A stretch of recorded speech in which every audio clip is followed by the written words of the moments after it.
झोपड़ी अगर देखता है तुम्हारे दिल को कि उस दिल में अल्लाह का डर कितना है। इंसान को दुनिया में आने का मकसद मालूम होना चाहिए। लियबलुवकुम अय्युकुम अहसनु अमला, ए लोगो इसलिए पैदा किया हूं ताकि मैं ये देखूं कि तुम में से अच्छा काम कौन करता है, गुड वर्क कौन करता है, बेहतरीन काम कौन करता है, नेकी वाला काम कौन करता है। मैं ये देखने के लिए पैदा किया हूं तुम्हें। यकीनन बुरे इंसान और नेक इंसान एक नहीं हो सकते। अल्लाह तबारक व तआला गुनाह करने वाला और फजर में आकर नमाज पढ़ने वाला, हलाल कमाई खाकर बच्चों की परवरिश करने वाला और सूद का रकम पर अपने आप को पालने वाला और हराम का लुकमा पेट में लेने वाला और ठेला और रेड़ी चलाकर और पसीना बहाकर उस कमाई को खाने वाला बिल्कुल एक नहीं हो सकता। माँ बाप का नाफरमानी, माँ बाप का नाफरमान और बाप का पैर दबाने वाला बिल्कुल एक नहीं हो सकता। कयामत के दिन कहूंगा वम्ताजुल यौमा अय्युहल मुजरिमून, ऐ मुजरिम की जमात अलग हो जा नेक लोगों से। और उस दिन फरिश्तों को हुक्म दूंगा कि डालो इसके गर्दनों में जंजीर और इसे डालो इस जहन्नम के अंदर जिन्होंने मसाजिद को खाली छोड़ा, जिनको मैंने सेहत दिया और मसाजिद की तरफ नहीं गया, जिनको मैंने माल दिया और गरीबों पर खर्च नहीं किया, जिनको मैंने माल दिया लेकिन मेरे लिए हज नहीं किया, जिनको मैंने ताकत दी लेकिन उनके मोहल्ले की गरीब बच्चियां बैठी रही और वो अपनी अय्याशियों में अपने पैसों को बर्बाद करते रहे लेकिन उन बच्ची की शादी न कराई, उन बच्ची की मदद को न पहुंची। कहेगा वम्ताजुल यौम अय्युहल मुजरिमून, ऐ मुजरिमों अलग हो जाओ, आज नेक लोगों के साथ तुम्हारा गुजारा नहीं। इसलिए खुदारा समझे, कोई भी आजमाइश आ जाएगी नमाज के बिना हल नहीं होगा।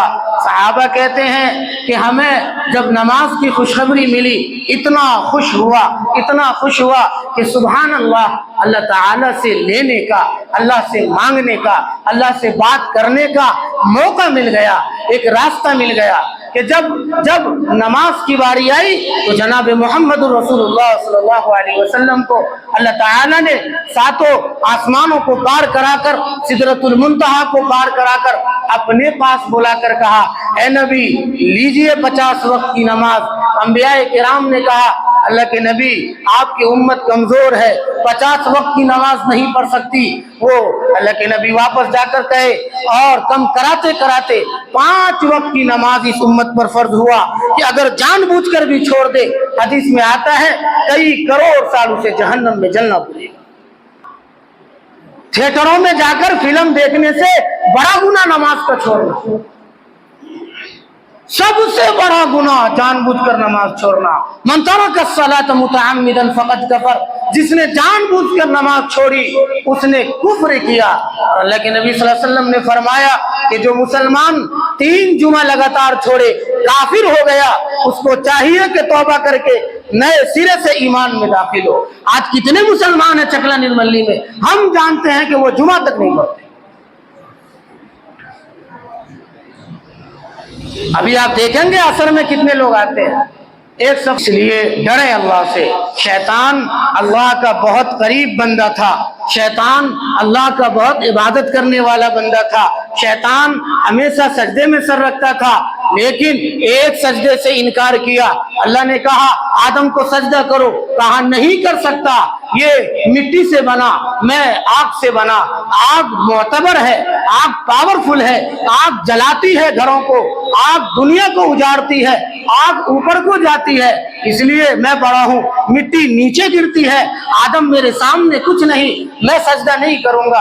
अल्लाह ने कहा इन्नका मिनश शैतानिर रजीम, तू मरदूद हो गया, निकल जा, कयामत तक तुझे मोहलत है, लेकिन कयामत के दिन तुझे पकड़कर जहन्नम में डाल दूंगा, निकल जा। आज हमें डरना चाहिए, फजर छोड़ देते हैं, जोहर छोड़ दिए, असर छोड़ दिए, मगरिब छोड़ दिए, इशा छोड़ दिए, रोजाना का 20 रकत और 40 सजदों का इनकार कर दिया। क्या हमें इस बात से डर नहीं लगता कि अल्लाह हमें मुर्तद कर दे, अल्लाह हमसे सेहत छीन ले, अल्लाह हम पे आजमाइशें डाल दे, अल्लाह हमें बीमारियों में मुब्तला कर दे? डरना चाहिए। जो शैतान इतना प्यारा बंदा था अल्लाह का, وہ ایک سجدہ کے انکاری پر مردود بنا، تمام سجدوں کا انکار کر کے اپنے کمائی اور بزنس میں لگے ہوئے ہیں۔ ڈرنا چاہیے کہ اللہ تعالیٰ کہیں ہمیں آزمائشوں میں نہ مبتلا کر دے، امتحان میں نہ مبتلا کر دے، صحت نہ چھین لے، اور اللہ تعالیٰ ہم سے وہ امتحان نہ لے لے جس کو ہم پورا نہ کر سکیں۔ اس لیے نوجوانوں، یہ دل کی درد ہے، یہ کوئی تقریر نہیں ہے، یہ دل کی درد ہے۔ خدا کی قسم آپ لوگوں کے لیے دعا بھی کرتا ہوں کہ اللہ تعالی ہم سب سے دین کا کام لے لیں۔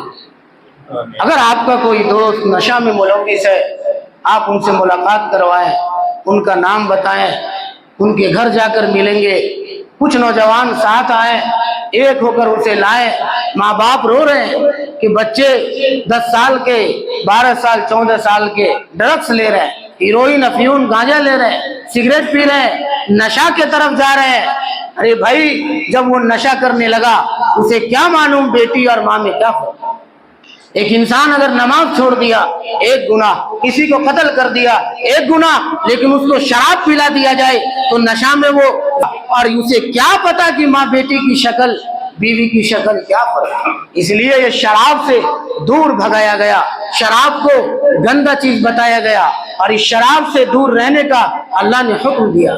یہ محلے میں بڑھتی ہوئی یہ شراب نوشی، یہ عیاشی، اس کو روکنا پڑے گا۔ اس کے لیے اپنے دل میں درد پیدا کریں، چند نوجوان ساتھ آئیں، گلی گلی چلیں، فہرست بنائیں، مجھے دیں، میرا ساتھ دیں، کہ ان کو روکیں گے۔ ہر ایک آدمی سے اللہ پوچھے گا کہ جب تمہارے محلے کے نوجوان برباد ہوتا رہا تم نے اسے کیوں نہیں سمجھا؟ اس لیے سوال ہوگا۔ اللہ سے ڈریں، اس کی فکر کریں، اور اپنے آپ کو نماز کا عادی بنائیں، اور اپنے گھروں میں نماز کو زندہ کریں، کہ جب تک زندگی میں نماز نہیں آئے گا اللہ تعالی ہم سے راضی نہیں ہوں گے، ہمارے اوپر آزمائشیں آتی رہیں گی۔ یہ اسی وقت دور ہوگا جب تک ہم اللہ کے سامنے جھکنے والے نہیں بنیں گے۔